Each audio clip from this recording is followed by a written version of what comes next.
علیم قدیر. صدق الله العظیم. الله ذوالجلال و الاکرام در قرآن عظیم شان تأکید می‌فرماید مر خدا راست ملک آسمان ها و زمین ها، خالق رازق آفرنده و صاحب آسمان ها و زمین ها پروردگار است. یخلق ما یشاء، هر چی بخواه خلق میکنه، هر کسی را بخواه به دنیا میاره. همه بر رضایت و مشیت پروردگار وابسته است. حقیقتا اگر خداوند بزرگ این نعمتها را که فراهم نمی آورد، شاید مردم کره زمین ای درستگی را میمردند. و ببینید که مخلوق هم آفره با رزق روزیش هم مهیا میکنه. یهب لمن یشاء اناثا و یهب لمن یشاء الذکور. به هر کسی که الله ذوالجلال بخواهد دختر میته، به هر کسی اگر بخواهد پسر میته، یعنی فرزندی نرینه میته. او یزوجهم ذکرانا و اناثا. بعضی ها را خدای تعالی هم پسر میته و هم دختر میته، از هر دو نعمت بهره‌ور میگردونه. و یجعل من یشاء عقیما. اما بعضی از بنده هاش عقیم گردانده است که از اونها فرزند نمیشود. پس وقتی که فرزند به دنیا اومد، بدون که این هدیه پروردگار است نسبت تو، به قدر این نعمت پروردگار برس و ایلو فرد در پیش پروردگار سؤال و جواب کرده میشه، مسئول است. الله اکبر. این همیه که الحمدلله ما و شما جمع اومدیم، نوش نعمت در رزم و فراهم آوردیم. با خوشی و خرسندی صاحب درکای این فرزند مهمانا را پذیرایی میکنند، گسیل میکنند. با تولد هم فرزند اینقدر خشنود و راضی میشوند. همین هدیه پروردگار است.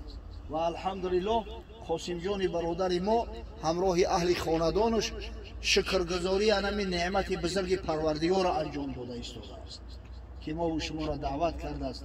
محفل عقیقه را که سنت حبیب خدا محمد صلی الله علیه و سلم است در اینجا برگزار کرده ایستاده است.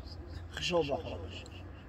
همه باید دارم که حق شناس باشید، قدر شناس باشید و قدر این نعمت پروردگار برسید.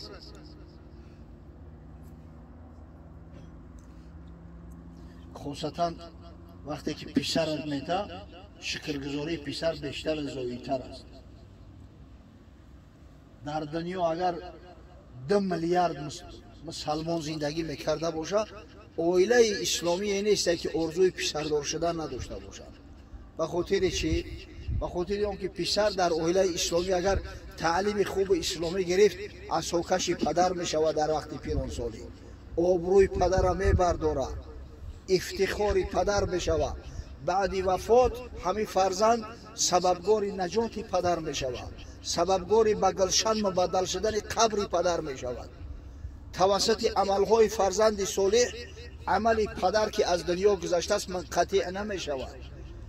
و همین خاطر فرزند نرینه را بیشتر و زیادتر طلب دارند مسلمانان.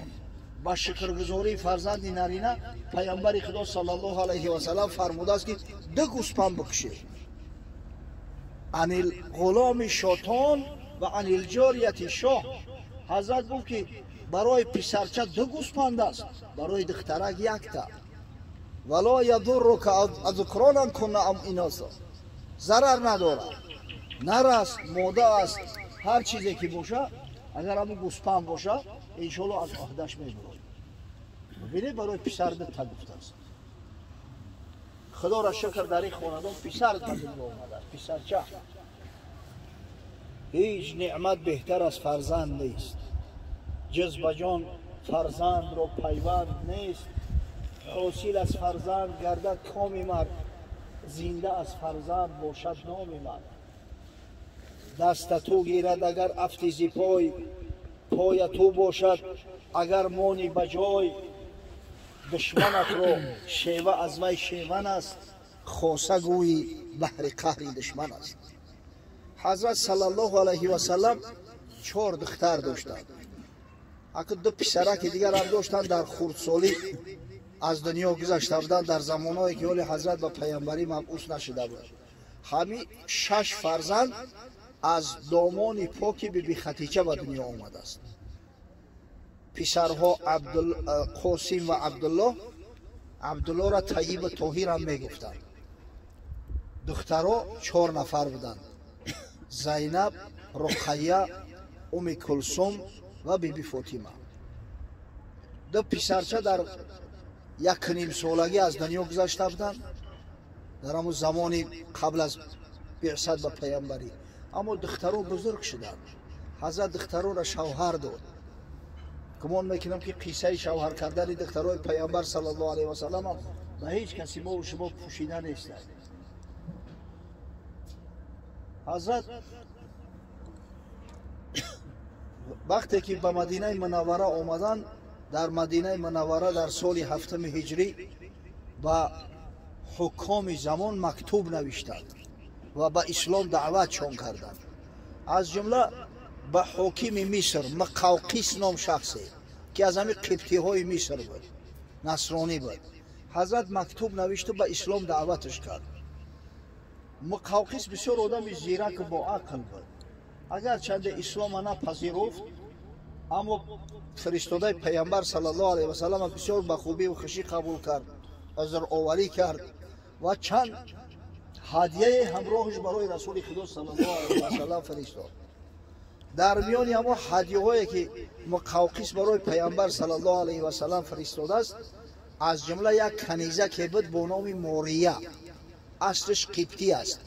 قبطی ها مردم تهجایی مصر است. همین موریه قبطیه به هدیه به پیامبر صلی الله علیه و سلم فرستاده شد. حضرت کنیزه که پیامبر صلی الله علیه و سلم بود و خداوند از دامان موریه قبطیه برای پیامبر صلی الله علیه و سلم یک پسرک را به دنیا آورد. حضرت چنان شاد و خرسند شد با تولد همون کودک.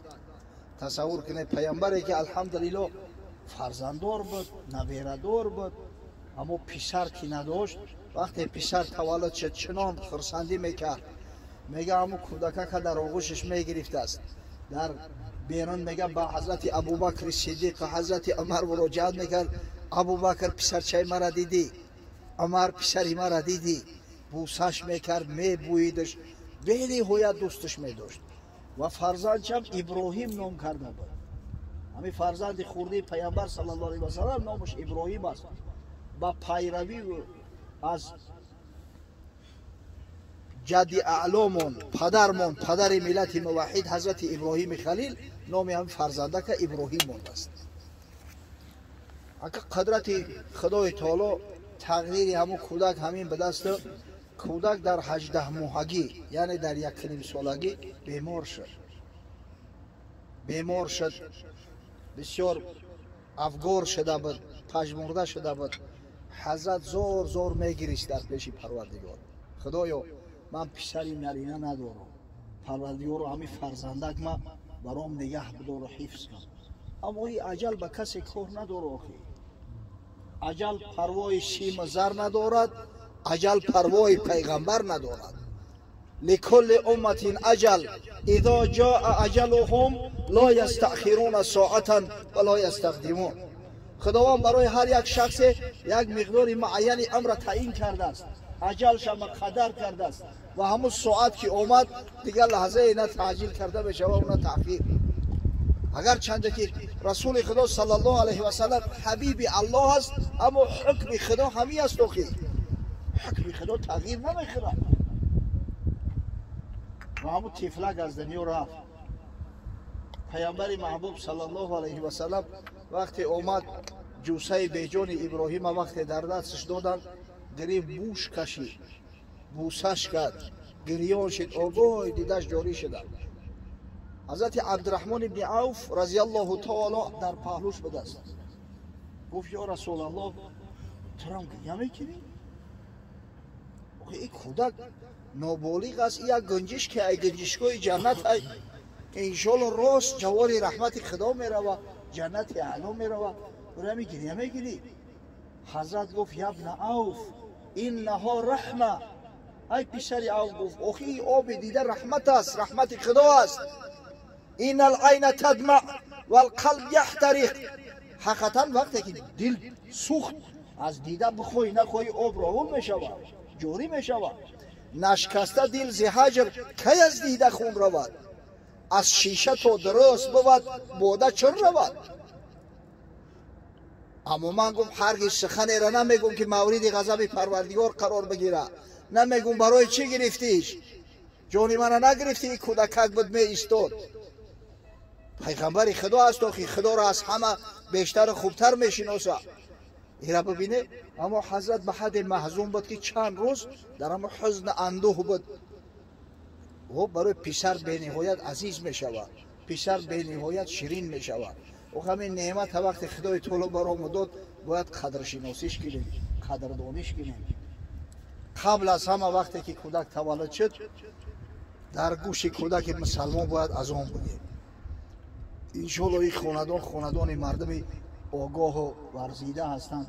حالا اذان گفتگی هم همچنین قاسم جان ماشاءالله هنوز در رودم اذان ما در گوشش گفتیم. مسلمان ها در گوشش باید اذان بگن کودک زنده تولد شود. خب دیگر از عملهایی که پیامبر محبوب صلی الله علیه و سلم فرمیده است برای همون کودک باید تحنیک کرده شود.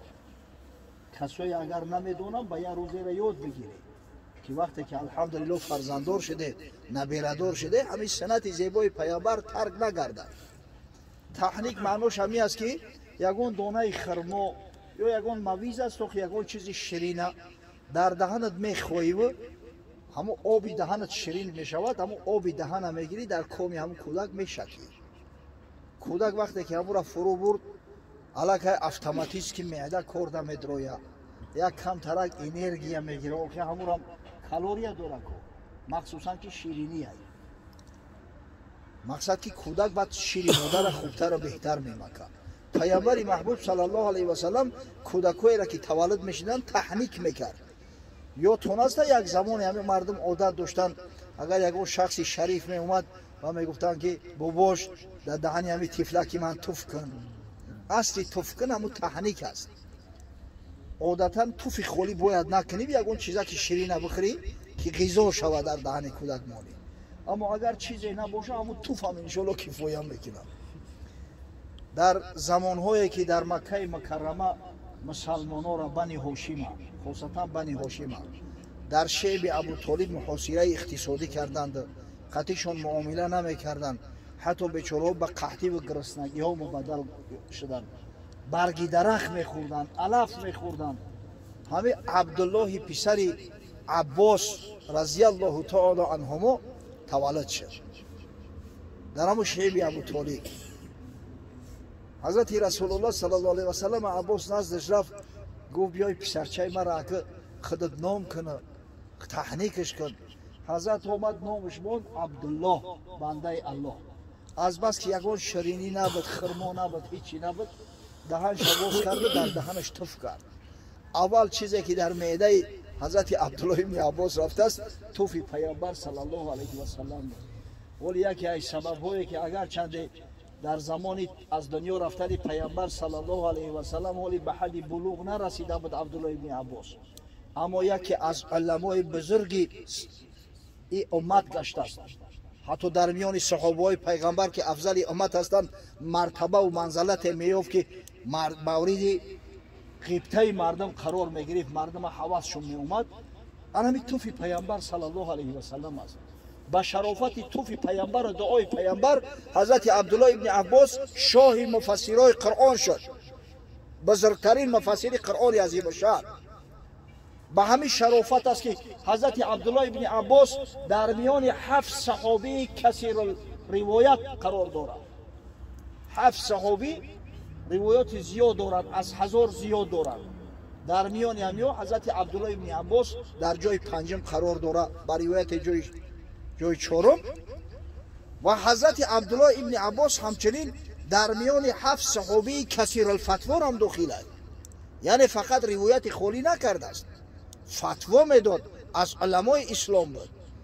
برای همین وقتی که کودک تولد شد یگون چیزا که شرط نیست که یک آدم دعوت کنی، همون پدر کودک یا بابای کودک یا چیزی شیرین باید در دهنش بخوره و کم آبی دهنش قطعی کامی کودک شیرین کنه. اما اینا هنوز عقیقه نیستن، عقیقه بعد شروع می شود. حضرت صلی الله علیه و سلم گفت کل غلام رهینتون به عقیقته، هر طفل گروگان عقیقه خود می باشد.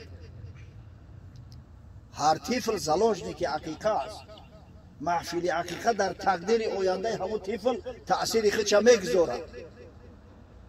بعدا حضرت همی عقیقه را برای ما و شما بیان کرد. تذبح عنه یوم سابعه و یحلق رأسه و یسمى.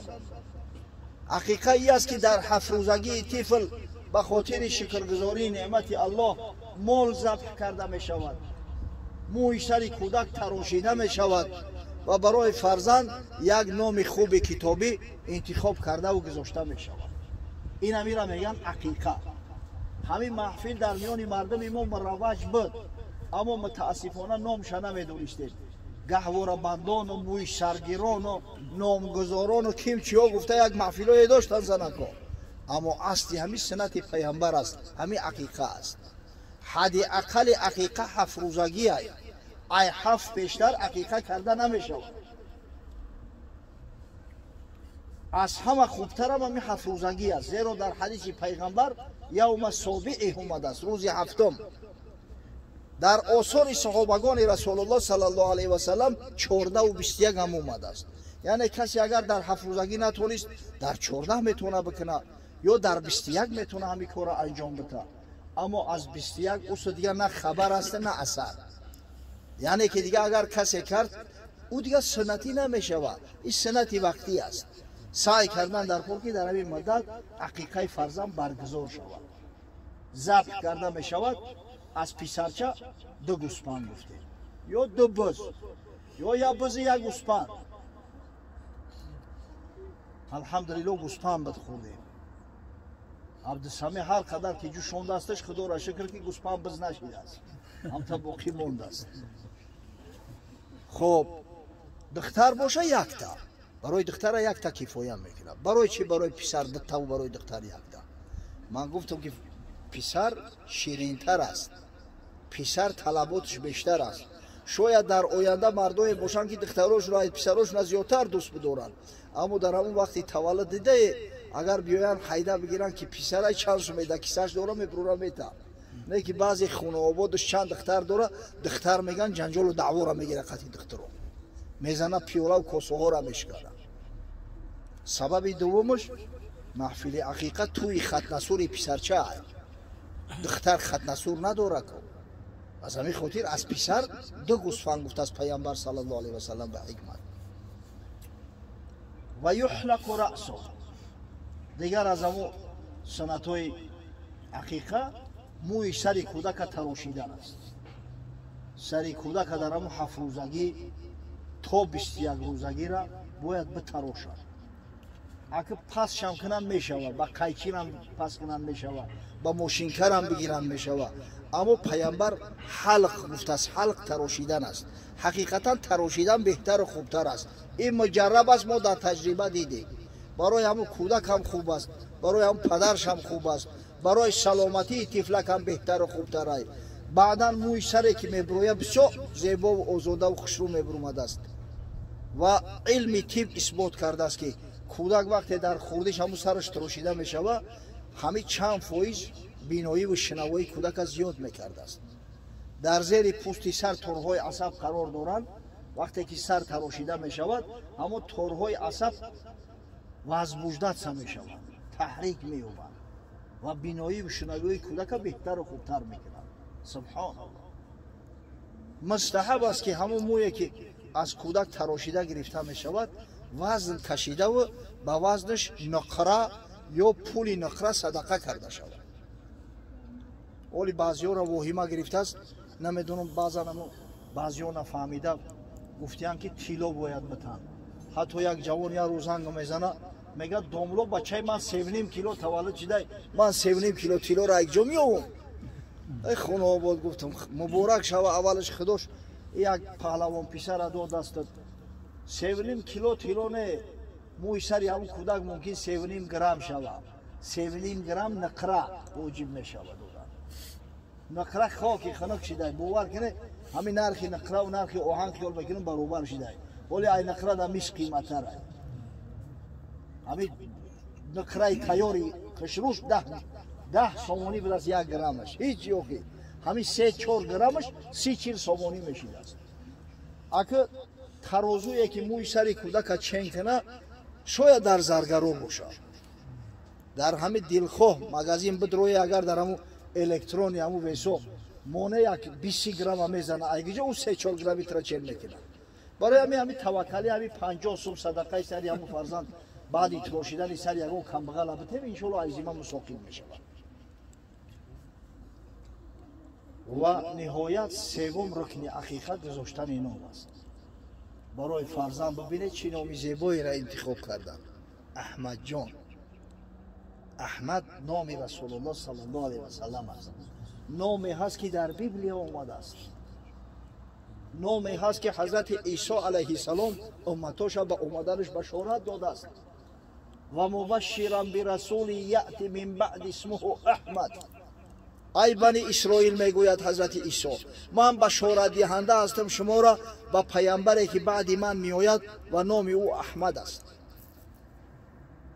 حال علما تحقیق کردن از جمله همون شیخ احمد دیدت خدا رحمت مغفرتش کنه میگه در همین اوانگیلی متی انجیل متاش میگن در 20 موضع نام پاراکلیتوس یا پریکلیتوس اومده است اگر همین را میگه از لاتینی ترجمه کنیم معنیش همین احمد میشود با صیغه تفضیل در قرآن عظیم نام پیامبر صلی الله علیه و سلم محمد ذکر شده است در یک موضع احمد یعنی که حضرت همین اصلا نامش زیاد هستند اما نامای معروف تری قرآنیش همین دتان محمد و احمد ولی در حدیثی که متفق علیه هست بخاری و مسلم روایتش میکنن حضرت میگه که این لی اسماء من نام ها دارم انا محمد و انا احمد من محمد هستم من احمد هستم و انا الحاشر الذي يحشر الناس على قدمی دیگر از نام هم حاشر است زیرا که مردم فردا روز قیامت بعد من حشر می شوند در پیش پای من حشر می شوند و انا الماحی الذي يمحو الله بی الكفر دیگر از نام هم ماحی است یعنی محو کننده کفر خداوند کفر شرک توسط من و شریعت من محو میکنه و از بین میبرد و انا العاقب الذي ليس بعده احد من عاقب است دیگر از نامم یعنی که آخرون پیغمبری خدا که بعد من دیگر پیغمبری و نبوت خلاص می شود در میان یمیان نامای قرآنی همین دوتا محمد و احمد اومده است حضرت صلی الله علیه و سلم وقتی که تولد شد در همون روز 9 ربیع الاول اگر چنده در میان مردم 12 ربیع الاول مشهورتر است لیکن محققا علمایی که فلک شناس هم هستند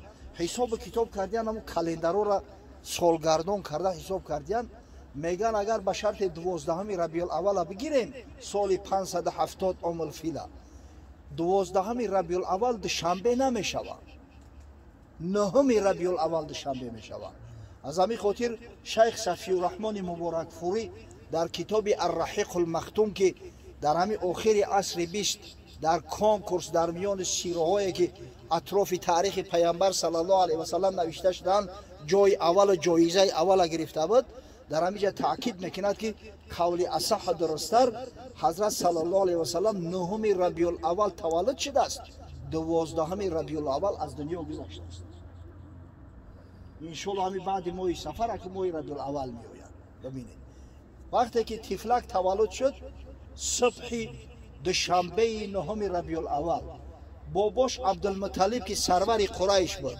رهبر قریش بود کلید کعبه هم در دستش بود آمد در کعبه را باز کرد همون طفلک در آغوشش داخل خانه کعبه در اومد اگر چند عبدالمطلب مشرک بود و مردم قریش مشرک بودند اما از شریعت حضرت ابراهیم همون حرمت خانه مانده بود میدونستند که خانه الله است همون جواب هم که به ابرهه داده بود عبدالمطلب ایمان نداشت اما وقتی که ابرهه آمد نزد خانه کعبه و همه را محاصره کرده بود گفت سردار قریش دعوت کنه.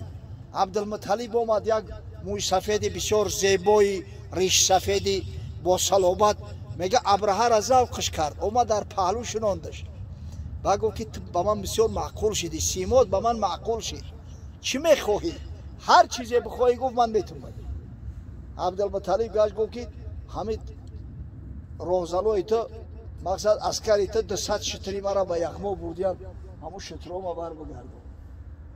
میگه ابرهه به طریق تن گفت که ای مسافر، تخت به آبرو کردی در پیش من. نخو من اومدم که خانه خدای شما را چپک کنم، شهرتونه به خاک یکسان کنم، در همیشه فکری هم 200 شتری این کولا تکنی در همین خیلی لحظه. و تو نمیگوی که خیلی ما را به حال خدمت بگذار، برا خواهش من همیاد. عبدالمطلب که مشرک بود جوابش ببینی، گفت من صاحب همون شتروم، سوال و جواب اون شترو در کلای منه. او خانه من نیست، او خانه به خودش صاحب داره. من ترا و لشکری ترا حواله به همون صاحب خانه کردم، بگذار جواب ترا صاحب خانه بده. و همون خدای بزرگ صاحب خانه گریف همه شب به خاک یکسان کرد. یعنی کعبه را همچه خانه خدا میدانستن. با شرافت میگه همین تفلک گریف در دستش در اومده، گفت نامی همین طفل محمد. همین محمد باباش عبدالمطلب برای پیامبر صلی الله علیه و سلم گذاشته است. برای عرب ها تعجب آور بود. نام محمد بسیار نام نادر بود در میان عرب. حتی تاریخ نویسان میگن که تا پیامبر صلی الله علیه و سلم در جزیره العرب همگی 16 آدم با همین نام گذاشتگی بود است. بسیار کمچین بود. همین این نامای عمرو و عمر خیلی زیاد بودن، خالد و ولید. نه که همین نام محمد بسیار کم بود است. ببینید باباش نامش محمد بود، اما مادرش احمدش میشه، آمینه بنت وهب. همون کودک عیب خودش احمد میگفت. تا وقتی مادر زنده بود احمد میگفت است. خداوند متعال به خاطر ببینید در قرآن هم نام محمد ذکر کرده است، هم نام احمد. الحمدلله در این خانواده محمد دارند، احمد نداشتن، نام احمد انتخاب کردن، احمد جان، تا اینکه نام پیامبر صلی الله علیه و سلم در خاندانشون زنده بدارن. ما افتخار بکنیم الحمدلله که مسلمان هستیم، امتای رسول الله صلی الله علیه و سلم هستیم. به هر وجه صورت محبت داریم نسبت حضرت، محبت داریم که شاید خاندان نباشه که یگان محمد نداشته باشه، یگان احمد نداشته باشه. همین سند باید در بین ما و شما زنده باشد. دعا میکنیم که پروردگار بزرگ احمد جان از جمیع بلا و گزنده حفظ کنه. خداوند به همین نام بزرگ فرزند فرزانه و عالم با عمل و حافظ قرآن و محب خدا و پیغمبر بزرگ شود. پروردگار بزرگ به خاطر احیای سنت حبیبش محمد صلی الله علیه و سلم، به خاطر قدوم این طفلک معصوم در این خاندان، در این محله، در این شهر دیار، در خاندان برادرایی که در محفل خیری ما شرکت دارند، فیض و برکات و خیرات و حسنات چه نازل بسازد.